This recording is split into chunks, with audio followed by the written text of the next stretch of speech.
Nacházíme se v Praze, dorazili jsme kongresový centrum. Vítr tady vypukne. 7 ráno. Přijďte se podívat, podpisy až potom, jo.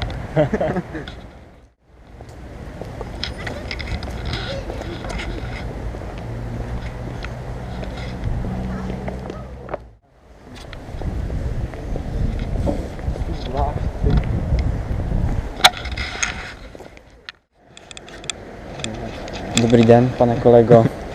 Já jsem Hazel Lukáš. No, dobrý den, děkuji. Mohl bych s vámi udělat krátký rozhovor, prosím? Ano, tak určitě můžete. Tak dobře, tak jak jste se těšil tady na kongres do Prahy? Tak určitě. Tak určitě, na pána. Těšil jsem se velice, bude to zajímavá příležitost, se kterou já se setkám. Jsem rád, že se tohoto kongresu můžu zúčastnit a budu rád, když bude nějaká příznivá zkušenost pro mě, jak ohledně nových informací o první pomoci a resuscitaci všeobecně. Zde se nacházíme teda na kongresovém centru v Praze, kde za námi je ta nejúžasnější osoba, předseda České restituční rady Anatol Truhlán. Congress Centrum.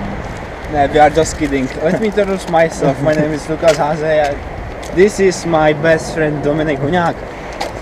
In front of And this is Praga. Yes, Prague, this Czech is Republic, paradise. Jsme tady od, kolik bylo? 7:50. Asi 7:50, nějak ráno byla přednáška o novorozenci, první pomoc, hlavně resuscitace teda. To bylo v češtině a teď to by všechno mělo být v angličtině a to zahajuje Anatol Truhlák vlastně.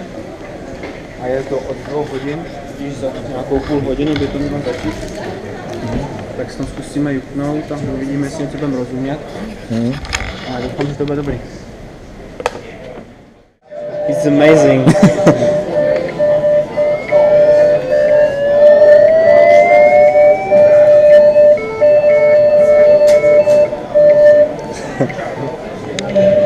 Maybe lost back, so To je dobrý tým.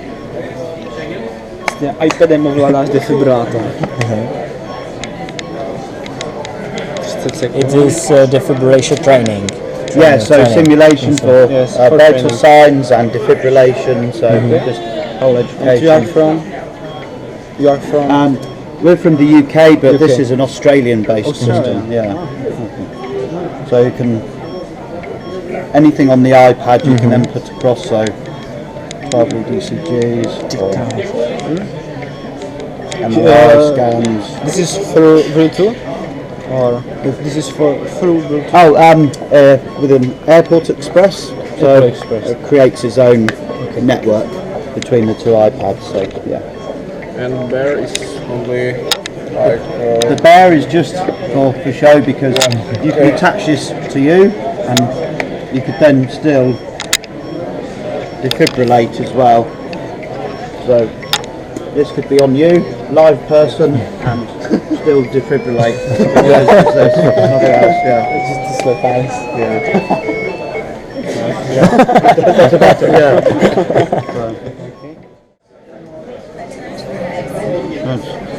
And then when It is they've done it, automatized. yes, automatic. Dobrý, to je teď jak má jak AED, že? No. AED. It's something like AED. Yes, AED, yeah. So again, if you want to train AED or manual defibrillation, you can do both.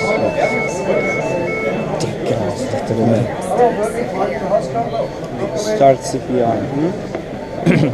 2 minutes. Yeah.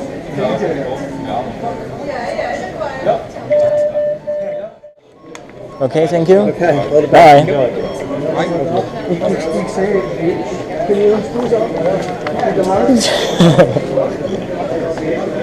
Máš Lukase.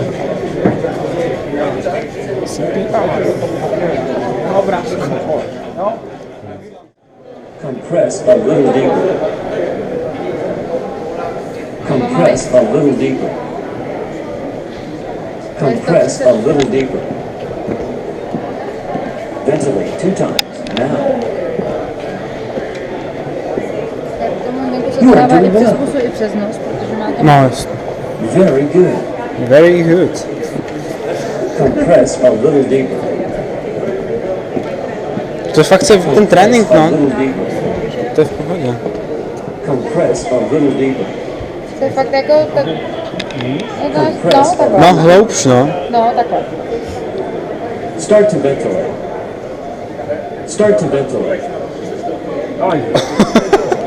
Great.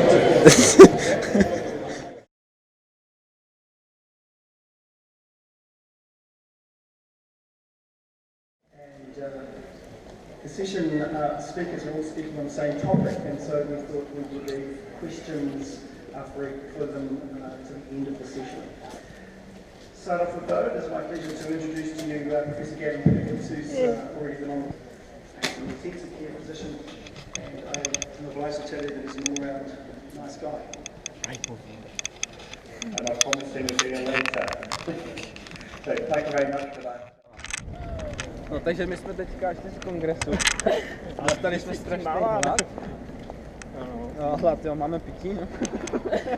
Ne, nažrali jsme se KFC a kongres super, akorát vůbec nerozumíme, jo. Všechno je totiž v češtině. A potkali jsme tady profitery a rozhodli jsme se, že teda si tam do kina. Na co to jde? Jo, fuck you, pane učiteli. A Dominik vám řekne, jak to dneska probíhalo tady. Dobrý den. Tak máme pro vás další video. Co tu máš? Popálení, jo?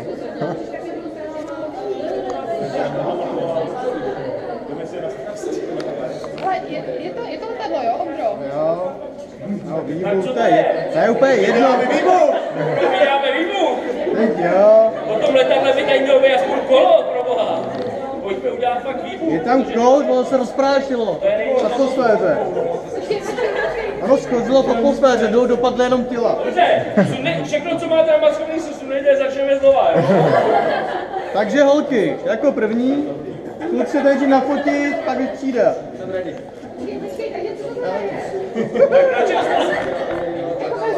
No prostě to znamená, že se jako holky slíkají. Co děláme? No slíkáte se. Já jsem pro výbuch, protože letadlo je... Já jsem tak jako slyšela. Letadlo bez letadla mi přijde takový jako vyloženě letadlo bez letadla, no. Je to dneska 20. Jasně. Proto to děláme.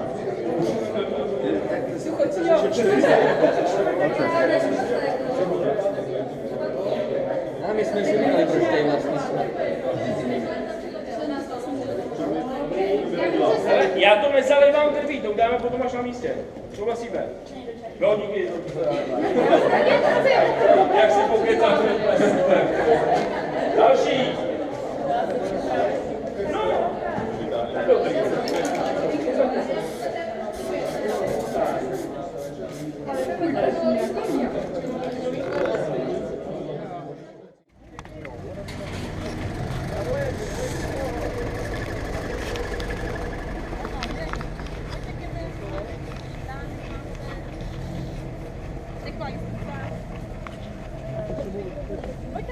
Pojďte.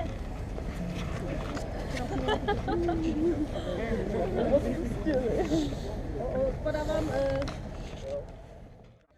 Čau! Máme tady cvičení pro záchranáře a pro složky IZS. Momentálně vidíte nebe, ale my se pokusíme, aby bylo něco vidět. Tady Dominik je popálený, já mám venku žebro. Prej. A je teda venku totální kosa.